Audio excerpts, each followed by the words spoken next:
कर्मों का फल।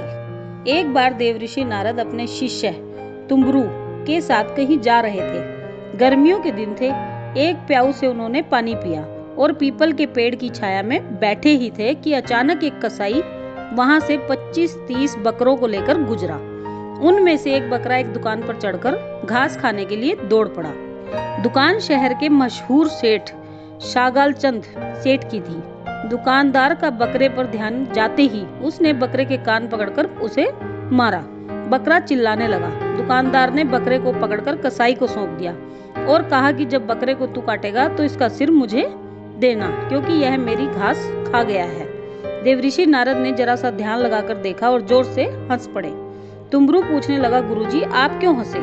उस बकरे को जब मार पड़ रही थी तो आप दुखी हो गए थे, किंतु ध्यान करने के बाद आप हंस पड़े। इसमें क्या रहस्य है? नारद जी ने कहा, यह तो सब कर्मों का फल है। इस दुकान पर जो नाम लिखा है शागालचंद सेठ, वह शागालचंद सेठ स्वयं यह बकरा था। यह दुकानदार शागालचंद सेठ का ही पुत्र है। सेठ मरकर बकरा हुआ है और इस दुकान से अपना पुराना संबंध समझकर घास खाने गया था। उसके बेटे ने ही उसको मारकर भगा दिया।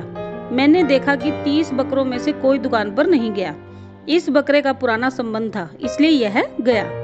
इसलिए ध्यान करके देखा तो पता चला कि इसका पुराना संबंध था।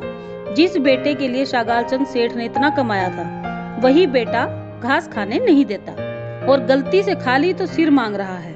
पिता की यह कर्म गति और मनुष्य के मोह पर मुझे हंसी आ रही है। तात्पर्य यह है कि अपने अपने कर्मों का फल तो प्रत्येक प्राणी को भोगना ही पड़ता है और इस जन्म के रिश्ते नाते मृत्यु के साथ ही मिट जाते हैं, कोई काम नहीं आता। इसलिए अच्छे कर्म करते रहना चाहिए। राधे राधे।